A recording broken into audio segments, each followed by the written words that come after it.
Hello students, welcome back to my YouTube channel किसी study. Students, आज हम लोग आप लोग के लिए लेकर आए हैं क्लास 12 वेक्टर अलजेब्रा का मोस्ट इंपॉर्टेंट क्वेश्चन, जो कि बोर्ड एग्जाम से रिलेटेड बहुत ही इंपॉर्टेंट है। तो आप लोग इसे जरूर तैयार कर ले।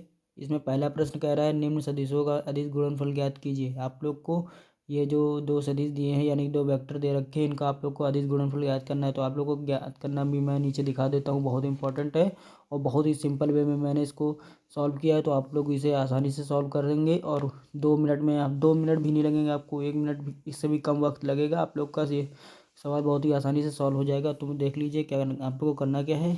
माना वेक्टर ए इतना है एंड वेक्टर बी इतना है, तो आप लोग को करना क्या है, अदिश गुणनफल is equal to vector A dot vector B.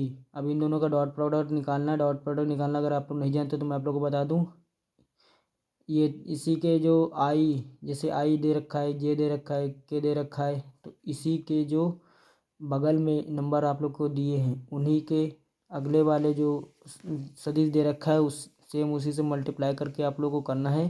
जैसे कि यहाँ पर दिया है 3 5 जा 15, 8 1 जा 8। यहाँ पर देखिए कोई वो नहीं है तो यहाँ पर 8 मान लेंगे। और 2 2 जा 4, यहाँ माइनस का 2 था इसलिए माइनस का 4 हो गया। अब इन सबका प्लस माइनस करके आप लोग का 19 आंसर आ जाएगा। बहुत ही इंपॉर्टेंट है, ये जरूर कर लीजिए, बहुत ही हर बार पूछा जाता है, बहुत ही इंपॉर्टेंट सवाल है। अब मैं आप लोग को एक बात बता देना चाहता हूँ, वेक्टर आई कैप और आई कैप दोनों को बराबर वन होता है, और जे कैप और जे कैप ये भी बराबर वन होता है, और के कैप डॉट के कैप ये भी बराबर वन होता है। इसीलिए यहाँ पर आई आई मल्टीप्लाई होकर वन हो गया है।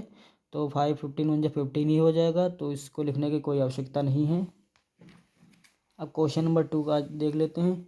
सिद्ध कीजिए कि सदिश इतना व इतना परस्पर लंब है।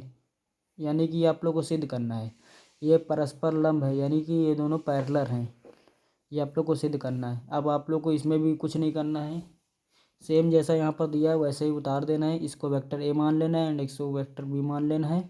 और आप लोग को लिखना है परस्पर लंब के लिए vector A dot vector B is equal to 0।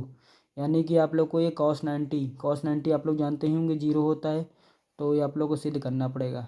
अब लेफ्ट हैंड साइड ले लेंगे, इसकी LHS यहाँ पर ले लिया मैंने, और सेम इसी की वैल्यू यहाँ पर उतार दी और इसकी वैल्यू यहाँ पर उतार दी, और दोनों का वो कर देंगे हम लोग क्या, डॉट प्रोडक्ट। और डॉट प्रोडक्ट करने के बाद अभी मैंने आप लोग को पहले बता दिया डॉट प्रोडक्ट कैसे किया जाता है। डॉट प्रोडक्ट करने के बाद हम लोग का आंसर आ जाएगा 0। आप लोग देख लीजिएगा, मल्टीप्लाई करके 0 ही आएगा और आप लोग का LHS सिद्ध हो जाएगा। इस यानी कि ये परस्पर लंबवत है, ये आप लोग का सिद्ध हो गया। बहुत इंपॉर्टेंट है, जल्दी से नोट कर लीजिए। क्वेश्चन नंबर 3 कह रहा है निम्न सदिशों के बीच का कोण ज्ञात कीजिए। ये हर बार प्रश्न आता है, कोण ज्ञात करने वाला बहुत ही इंपॉर्टेंट है, ये जरूर तैयार कर लीजिए। देखिए यहाँ पर दो सदिश दे रखे हैं यानी कि दो वेक्टर दे रखे हैं, इनको भी सेम वैसे ही करना है। आप लोग को मानना है, क्या मानना है, इसको वेक्टर ए के मानना है एंड इसको वेक्टर बी मान लेना है। अब इन दोनों को निकालने का एक फार्मूला होता है, और मैंने फार्मूला यहाँ पर लिख दिया है, vector A dot vector B is equal to mod A and mod B cos theta. अब आप लोग को करना क्या है, कॉस थीटा को ऐसे रहने देना है, ये जो वेक्टर मॉड ए और मॉड बी था, इसको ये इधर मल्टीप्लाई में था, इधर डिवाइड में आ जाएगा, यानी कि ये उठ के यहाँ आ गया। अब आप लोग को करना क्या है मैं बता देता हूँ, कॉस थीटा को कॉस थीटा से वैसे उतार लेना है, और ये जो वैल्यू दे रखी थी वेक्टर ए वेक्टर बी की, इन दोनों को डॉट प्रोडक्ट जैसे करते हैं वैसे आप लोग को यहाँ पर उतार देना है। अब सबसे इम्पॉर्टेंट यहाँ पर मॉड वाला, तो मॉड वाले में आप लोग को करना क्या मैं आप लोग को बता दूँ, यहाँ पर आप लोग को करनी यानी कि अंडर रूट लगाना है, और उसी में जो आप लोग की वैल्यू दे रखी थी उन्हीं का स्क्वायर करके सेम वैसे ही उतार देना है, और यहाँ पर बी की वैल्यू उनका स्क्वायर करके ऐसे करनी में उतार देना है, यानी कि अंडर रूट में उतार देना है। अब कॉस थीटा लेना है वापस से, अब इन दोनों का जो मल्टीप्लाई करके आएगा वो आप लोग को उतार देना है। अब इन दोनों इनका स्क्वायर करके जो आएगा वो आएगा अंडर रूट 6, इसका भी स्क्वायर करके जो आएगा वो अंडर रूट 6 आएगा। जब आप लोग जानते होंगे अंडर रूट और अंडर रूट 6 मल्टीप्लाई में आ जाते हैं, यानी कि सेम आ जाते हैं, तो उसका मल्टीप्लाई उतना ही रहता है, बस अंडर रूट हट जाता है। इसका आप लोग करके देख लीजिएगा। 2 2 4 होता है, 4 में 1 गया, 3 बचे, तो 3/6 आएगा इसका आंसर। और 3/6, अब 3/6 को डिवाइड कर दीजिए तो आएगा 1/2 कॉस थीटा इक्वल टू 1/2। अब आप लोग को आंसर देना है थीटा इक्वल टू 60, यानी कि कॉस 60 होता है, सॉरी कॉस 1/2 होता है 60 डिग्री होता है, तो आप लोग का एंगल निकल आया। अब सेम ऐसा ही क्वेश्चन ये दे रखा है, तो ये आप लोग को करना है अपने होमवर्क में, मैं देता हूँ आप लोग के लिए। ये आप लोग को निकालना है, इसका भी एंगल ही निकालना है, इसका भी एंगल आप लोग को निकालना है, यानी कि कोण निकालना है। बहुत इंपॉर्टेंट है, जल्दी से जल्दी इसको नोट कर लीजिए, फिर आगे मैं आप लोग को अगला सवाल बताता हूँ। क्वेश्चन नंबर 4, यदि वेक्टर ए इतना है एंड वेक्टर बी इतना है, तो लैम्डा के लिए किस मान के लिए ए व बी ए वेक्टर या बी वेक्टर परस्पर लंबवत हैं, ये आप लोग को बताना है। देखिए यहाँ पर लैम्डा दे रखा है, आप लोग को लैम्डा का मान निकालना है, और लैम्डा का मान निकालना बहुत ही आसान है, मैं आप लोग को बता देता हूँ। सिर्फ आप लोग को करना क्या है, इसको वेक्टर ए ऐसे उतार देना है, वेक्टर बी इसको ऐसे उतार देना है, और मैंने आप लोग को पहले बताया था लंबवत, यानी कि लंबवत यहाँ पर आ जाए। आप मान लीजिए vector A dot vector B zero होगा, यानी कि आप लोग को सिद्ध करना होगा वेक्टर ए और वेक्टर बी जीरो है। तो इन दोनों को ऐसे उतार दिया मैंने, वैल्यू सेम और जीरो के बराबर इसको लिख दिया है। अब इनका मल्टीप्लाई कर दिया मैंने, मल्टीप्लाई करने के बाद मेरा कुछ इतना आया। यहाँ पर देखिए मैं बता देता हूँ हम लोग को, 3 गुणे लैम्डा, तो 3 लैम्डा होगा, 4 8 12 हो जाएगा, 12 और 3 लैम्डा इक्वल टू 0 हो जाएगा। 3 लैम्डा ऐसे रहेगा, 12 इधर प्लस में था, इधर आ गया माइनस में। सॉरी मैंने इसको स्क्रॉल नहीं किया, आप लोग को दिखानी होगा, आप लोग देख लीजिए। 3 लैम्डा इक्वल टू -12 और लैम्डा इक्वल टू -12/3, ये इधर मल्टीप्लाई था, इधर डिवाइड में आ गया। अब इसको इससे डिवाइड करेंगे तो -4 आपका आंसर आ जाएगा। तो आप लोग देख सकते हैं कितनी आसानी से मैंने आप लोग को इस क्वेश्चन को सॉल्व करके दिखा दिया। बहुत ही इंपॉर्टेंट है, जल्दी से जल्दी कर लीजिए।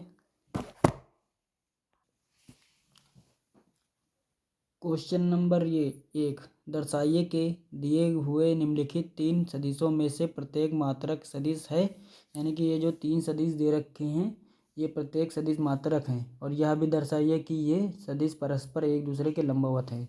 यानी कि आप लोग को इसमें 2 चीज़ें बतानी है, ये सदिश तीनों मात्रक सदिश हैं, और या ये भी बताना आप लोग को ये तीनों सदिश लंबवत हैं। तो करना कुछ नहीं है आप लोग को, सेम जैसे मैं पहले बताते आ रहा हूँ, तीनों वेक्टर को ऐसे लिख दीजिए जैसे मैंने लिख दिया है। अब आप लोग को करना क्या है, अब आप लोगों को करना क्या है, इसका मॉड निकालना है। मॉड निकालने के लिए मैंने पहले बताया था, अंडर रूट में आ जाता है, 1/7 को ऐसे उतार देंगे, और जितनी भी वैल्यू अंदर दे रखी है उनका स्क्वायर कर देंगे। स्क्वायर करने के बाद आप लोग जानते हैं इसका इसका जो स्क्वायर आएगा वो 49 आएगा। 49 का बाहर लाएंगे अंडर रूट के तो 7 आएगा, और 7 से 7 कट जाएगा, 1 आ जाएगा, यानी कि ये आपका मात्रक सदिश है।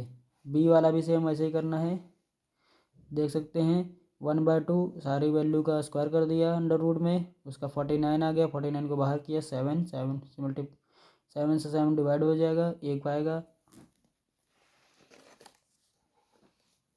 और सेम ऐसे करना है सी वाले का, सी वाले को अभी आप लोग को ऐसे सॉल्व कर सकते हैं। इसका 1/7 सारे अंडर जो वैल्यू दे रखी थी उनका स्क्वायर कर दिया, इसका भी 49 आ गया, 49 को बाहर लिया, 7 बचा, 7 से 7 डिवाइड, 1 बचा, यानी कि ये तीनों के तीनों सदिश मात्रक सदिश हैं। अब लंबवत के लिए आप लोग को क्या करना है, लंबवत के लिए A vector dot B vector equal to 0। अब लेफ्ट हैंड साइड ले लिए मैंने, लेफ्ट हैंड साइड ले ली।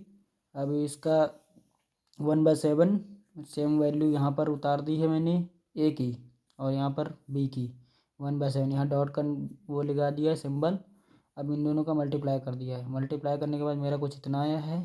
इतना आने के बाद जो आप लोग का हमेशा अंदर जो इस मल्टीप्लाई करने के बाद जो आप लोग इसे सॉल्व करेंगे तो 0 आएगा। अब 0 से जानते हैं कोई चीज़ मल्टीप्लाई तो 0 आती है, तो ये राइट हैंड साइड सिद्ध हो गया, यानी कि ये 0 के बराबर सिद्ध हो गया। आप लोग कर लीजिएगा। और सेम ऐसे ही जैसे अभी मैंने ए और बी का निकाला है, अब आप लोग को बी और सी का निकालना है। बी और सी इक्वल टू 0 सिद्ध करना है, तो मैं बी और सी को 0 सिद्ध करके दिखा देता हूँ। आप लोग देख सकते हैं 1/7 1/7 ये वैल्यू वैसे ही उतार दी है। यहाँ पर आप लोग देख लीजिए, यहाँ पर थोड़ा मिस्टेक हो गई है और इन सबका प्लस माइनस करने के बाद आप लोगों का 0 ही आएगा। अब देखिए सी वेक्टर डॉट ए वेक्टर का 0 आ गया, 0 को सिद्ध करना है। LHS मैंने ले लिया है। देखिए मान लीजिए C vector dot A vector LHS मान लिया।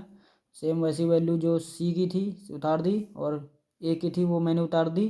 1/7 ऐसे उतार दिया। अब 7 जानते हैं मल्टीप्लाई करेंगे 49 आता है और इन सब का मल्टीप्लाई करने के बाद जो आएगा इतना आप लोग को अंदर 0 आ जाएगा। मैं करके भी दिखाता हूँ। 12 6 18 होता है, 18 में 18 क्या 0 ही बचेगा। 0 से 0 49 मल्टीप्लाई तो 0 ही आएगा, यानी कि ये आपको परस्पर लंबवत सिद्ध हो गया। ये सारे के सारे मैंने जितने भी इंपॉर्टेंट क्वेश्चन बताए ये बहुत इंपॉर्टेंट है, हर बार प्रश्न पूछे जाते हैं। और ये मैं आप लोग को बता दूँ, ये जो लास्ट वाला क्वेश्चन मैंने बताया ये 6 नंबर का आता है, इसीलिए इतना बड़ा प्रश्न है। सॉल्यूशन कोई ज़्यादा कठिन नहीं है, लेकिन ये प्रश्न थोड़ा करने में बड़ा है। बाकी सॉल्यूशन इसका बहुत सिंपल है। जैसे कि मैंने जिस वे में बताया है आप लोग को, वैसे आप लोग करते हैं तो इसके पूरे नंबर आप लोग को मिलेंगे, गारंटी है।